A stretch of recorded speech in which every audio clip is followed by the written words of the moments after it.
we're ready to go ahead and start tie-dyeing. But first, we're gonna need to wet down our masks.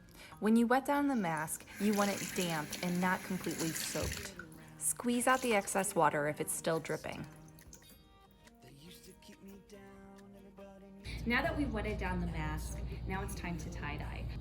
I'm going to stick the eyedropper into the dye and just pick up a little bit of dye and then just start lightly dropping it on. This dye will stain everything it touches, so that means your hands, your clothes, your tabletops. So make sure that whatever you're working with is protected. If you are tie-dyeing with children, use the box that your kit came in to contain the mess. And I think I would like some green spots on this one, so I'm gonna just pick up a little bit of blue, tip the eyedropper back and squeeze, and then stick it into the yellow and pick up a little bit of that yellow. And now we have green. And again, I'm just lightly laying this down on the mask. All right, we're done.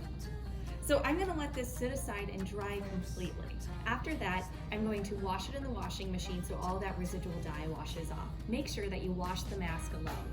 Then you can put it in the dryer to dry. And then you're ready to wear.